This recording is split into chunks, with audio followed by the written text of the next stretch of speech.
Okay, this joint meeting of the Park and Recreation Board as of October 6th is in session. Please call the roll. Mr. Cappers? Here. Mr. Phillips? Here. Mrs. Pierce? Here. Mr. Hobart? Mr. Jackson?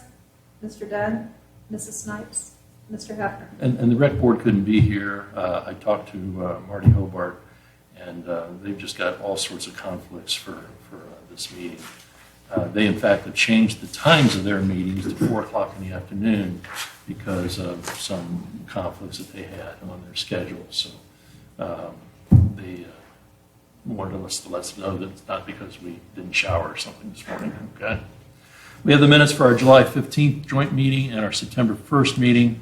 The joint meeting minutes we've already addressed. The September 1st regular park board meeting are now in front of us for acceptance. Are there any additions, corrections, or deletions of those minutes?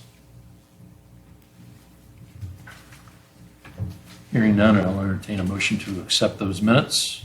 So moved. Is there a second? Second. All those in favor signify by saying aye. Aye. They stand accepted. Mr. Drake, good morning to you. Good morning. Do you have anything for us in addition to your report that you've already submitted? I would just add that we just had a meeting this morning with Larry Smith from Green Tech to discuss irrigation at the amphitheater at Treasure Island. He's going to be getting back to us some figures for what we're looking at for that. Aren't we concerned with the irrigation, hydrostatic pressure? If we have a flooding and that irrigation just kind of pops up out of the ground. So that'll all be, it's all in the amphitheater seating area, which is actually out of the floodplain. Oh. So that's not an issue. We do have an issue with where the backflow and the controller goes. Those obviously have to be out of the floodplain or above floodwater. So we have another meeting Friday morning, and we're going to discuss that further. And we think that the location is going to be probably at the restroom building at this point. That's already been built up and is out of the floodplain. Makes sense. So right now that makes the most sense. But so we just had that, met with Matt from Double J this morning on that. And then paving at Community Park, we had the southern connector loop from the barn in the park to the kind of the southeast parking area has been done this past week. And then we still have a section of bike path repair at the foundation bridge to be done. Finfrock is going to be the one that's working on that, and he thought he'd make it at the end of last week and just hasn't yet. So that's still in the works to be completed yet this fall. I think that's all I have. How about the bike path on top of the levee at Treasure Island? So that is right now still part of federal grant money that we're going after. We know that is one section we need to address. So that is in the works, but we're going after grant money to be able to resurface that. Okay, great. Any other questions for Mr. Drake? As far as Treasure Island, do we have an adjusted completion date or an estimated? We do. I know Mr. Kegley might be able to hit on that a little bit better if he wants to. Mr. Kegley, would you come forward, please, and address this august commission? Well, it was a rainy summer. And it was a rainy summer. And when it stopped raining, it rained some more. So they're not quite where we were hoping they would be, but they are continuing to move forward. Both contractors, being the marina building itself and the park itself, are still moving forward with really good speed, considering the setbacks we had at the beginning. We anticipate, for the most part, the substantial completion of the project later this year. We know, for example, in the park setting, the seating, the plants, and so forth, realistically will be placed mostly probably in the spring this year, spring coming up, because we really want the seed to take well and those kind of things. The contractor's aware of that. We know that. We understand, because they're getting behind with the rainy summer. For example, some things are telling us possibly may need to be done in the spring. The amphitheater will be a beautiful facility. They anticipate having it all done yet this year. But things like plastering, that's a heavy water process to put plaster up in the ceiling of that. And of course, we don't want it freezing. So there'll be some factors like that. So overall, if you're up on the bike path, you look over, you'll see the building is coming along well inside. In fact, they're doing ceiling grid work inside the ceiling right now, the false work. Some painting will start in the interior this week inside the building. So with those things going on, electrical work, of course, is substantial in a building of 1946 vintage. We replaced every last inch of wire, every last inch. So that's still going on. That's a lot to do. But the amphitheater, the posts are coming up out of the ground. I'm sure Jeremy's noticed. The shelter house will be beginning here shortly. So you'll see the concrete's around the lighthouse already. We were actually talking about some of the other work this morning in a previous meeting. So it's coming along well. The park should be fully functional and delightful for use come the summer of 16. We want everyone to be there the summer of 16. Is that Any questions of Mr. Cagley? Thank you, Mr. Cagley. I appreciate it. Any other questions of Mr. Craig? Could you give us an update on what's going on at Yields Camp acquisition? As far as I know, we have closed on the property. Mr. Jules Camp, unless anything's changed, has until January 1 to be out of the house. We just very early in the preliminary process with MSA Sport on drawings, and I had forwarded an email with the kind of our preliminary sketch of what that may look like. And really, that's where we're at right now. Those have been sent on to MSA. Waiting to hear back from them. They also are aware of our desire to develop the southern part of the park as well. And so there's going to be some work done as far as at least getting us an idea of what we're looking at to have plans drawn for that end of the park and soccer fields.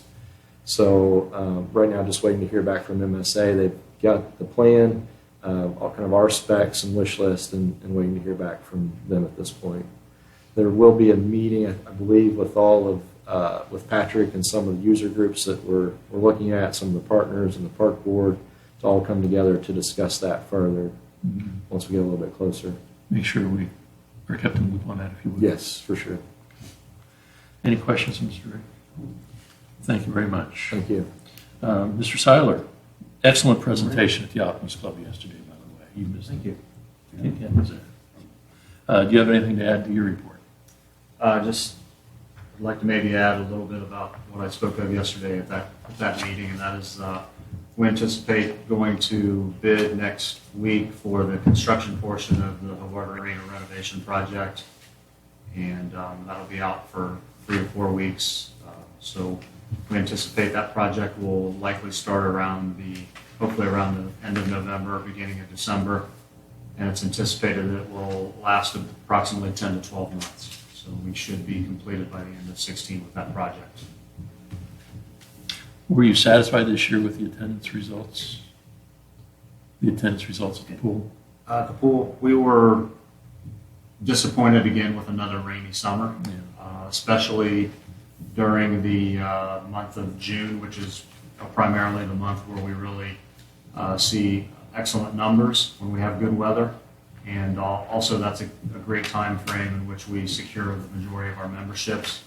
Once you get beyond that time frame, people really assess how many times they're going to be able to attend the pool, and compare that to just paying the daily admission rates. So, having not great weather in the month of June certainly impacts our membership sales. So we will likely end up close to where we did last year. This summer was very comparable to last summer, which was not a great summer for the pool. Any questions of Mr. Seiler? Thank you very much. Thank you. As I indicated earlier, the rec board and the park board are having difficulty meshing as far as time of our meetings. If there's ever any concerns that the rec board has at any of its meetings, just you forward those to Jeremy and get them to us, right? I mean, Sure. you don't let any grass grow underneath your feet. Okay. All right. Thank you very much. Mr. Green, good morning. Morning. Do you have anything to add to your report? Nothing to the report. Okay. I like the fact that the concession stand is apparently making a profit, Yes. so that's good.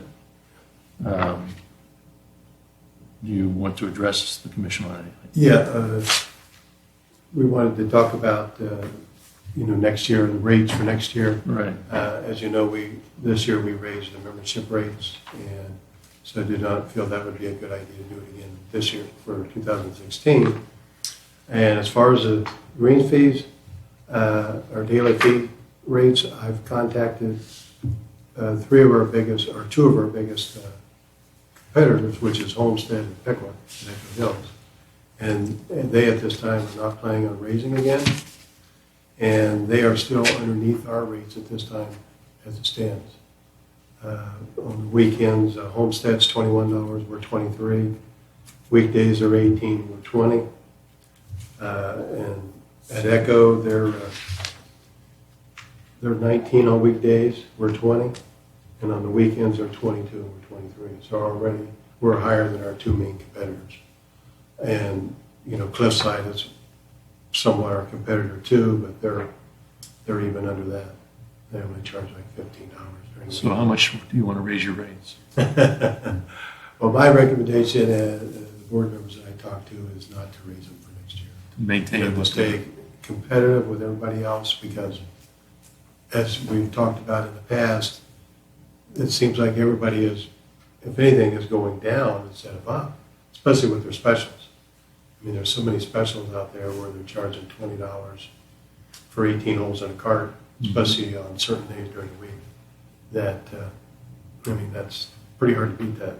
And you certainly don't want to undervalue your own golf course, I don't feel. But I still think that we have, as far as the conditions of the golf course and the facility, as good as any around here. And it's really, we've been exceptionally well off this year. The conditions have stayed very good. We just did our core aeration on the greens, healed up within 2 weeks. And that really is because of a piece of equipment that we bought this year. It's a sweeper, and what a difference it made. It probably cut the healing time down in half because we were able to get the sand worked into the greens a lot faster, and also to get it up off the greens a lot faster. Because of working it in faster enabled us to mow a lot quicker, and as soon as you start mowing, you pick up the excess sand. So it really worked out good. We had nothing but good compliments from all of our customers out there because of that.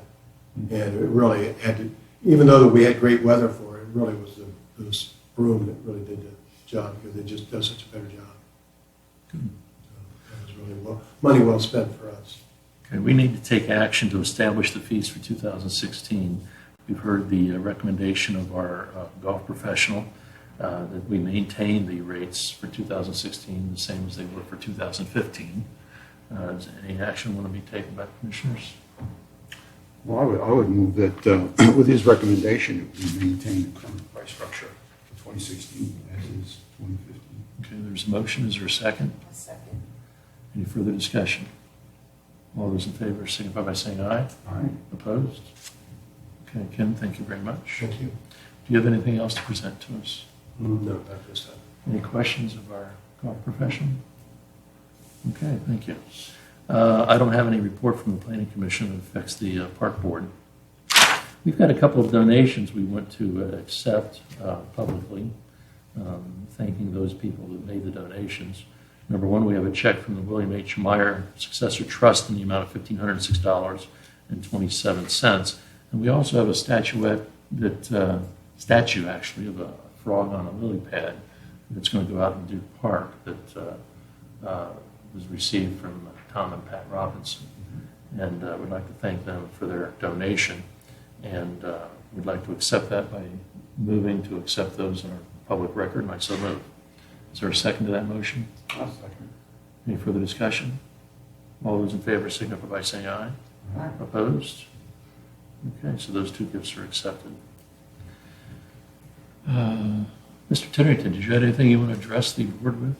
Actually, the more I sit here, the more I have, yes. I had four things, and I'll try to remember all four. First of all, if we can get a picture of the statue, that's the first I've heard of it, and it'd be nice to send something out to council so the next time they're walking, they see a frog and whatever else you said, they know where it came from and what it's You all might about. want to just forward the email over to Patrick. It's got a That'd nice be picture. great.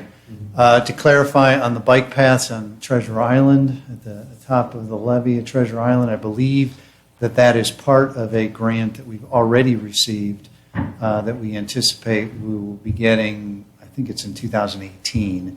But there's a lot of legwork that we have to do as far as making sure that we have control of the properties and just some bureaucracy that we have to go through with the state because it is transportation-related money that we're getting. In the meantime, in some of those sections,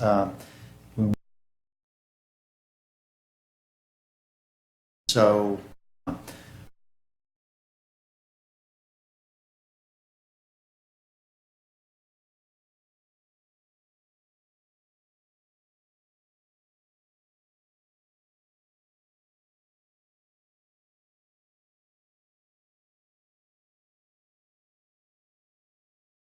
Main Street will begin to come down. They are in the, pardon my Northern Ohio vernacular, but in the tree lawn directly across the street from the Chase Bank, just west of the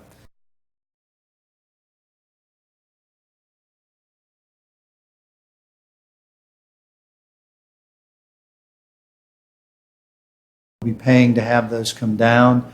I won't say that they asked permission. It was more like forgiveness, but I think it was just not knowing that, really understanding that that was actually on our property.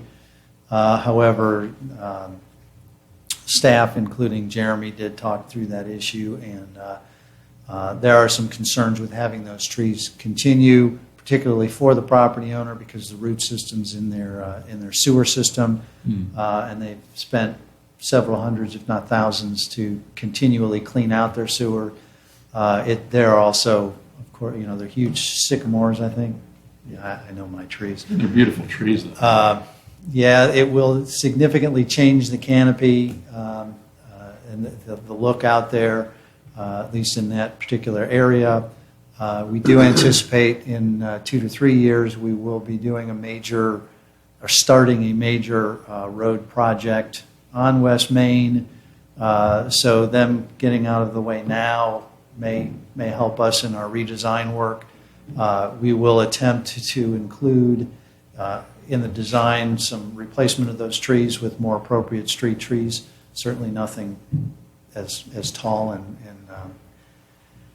encompassing as those trees are right now. So you will see those start to go down. There is a question about the stumps and whether the contractor will be grinding those stumps. I don't know if you've followed up with them or I don't know. That would be your call, I think, since if it doesn't get done by them, it would be getting done by you. And the third tree, we do know that in the past, the property owner has asked about taking that tree down. In addition to the sewer systems, they are not appropriate street trees, as you can clearly tell, 100 years later or however old they are. And they are impacting the infrastructure out there, particularly the sidewalk and I'm sure it's underneath in the road underneath. So you will be seeing that probably later this week. There were some delays because they needed to do submit a right-of-way permit, which includes a traffic maintenance plan. So there will be intermittent lane closures as they take sections of the trees down. Well, who's the contractor that's going to take the tree down? Affordable? A1, 41. So that's 3. 4.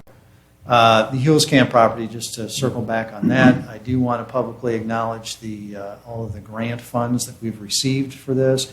That was a $1.5 million purchase. We did receive a check for $300,000 from the Duke Foundation. We've also received a commitment of $300,000 from the Robinson Foundation I believe we received the first of 2 payments of $150,000. The second one will be early next year.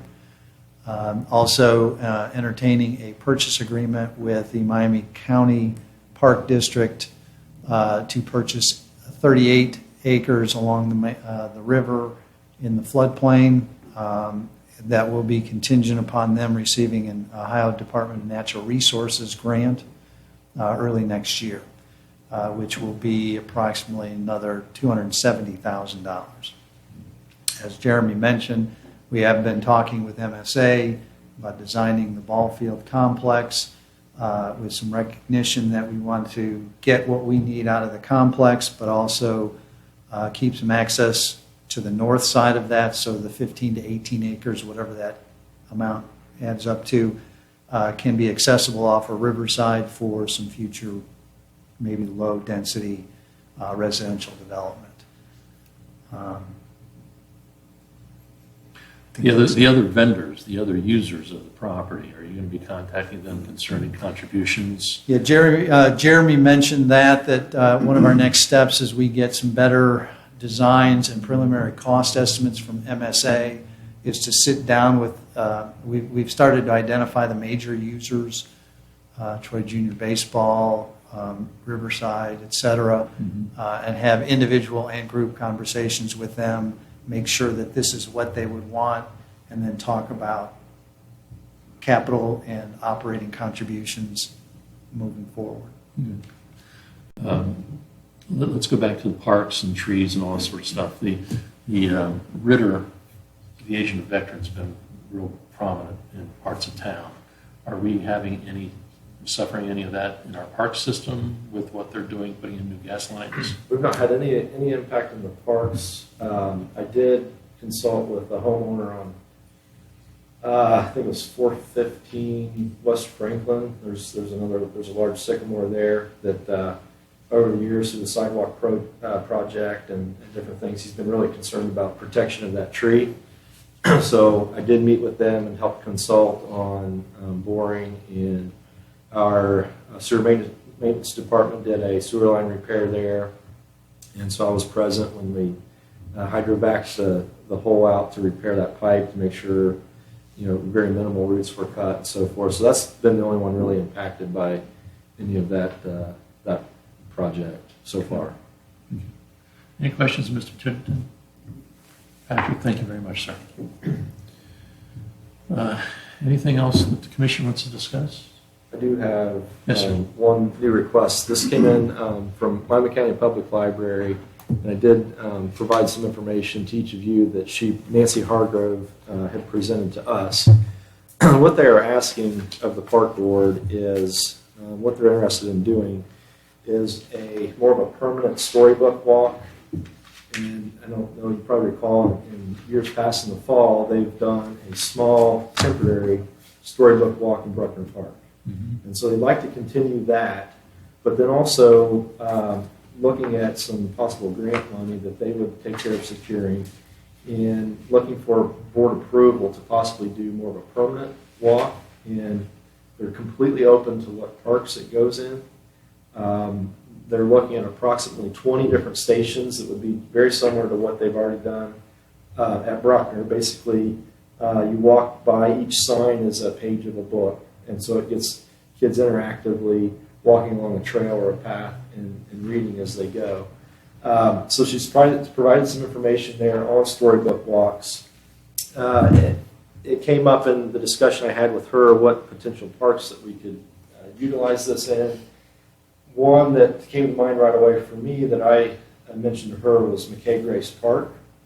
I know our vision for that park is very much a passive green space area, and I think after talking to her, this fits that description. It's just very passive, not a playground type of amenity, just a very passive amenity. They walk from station to station.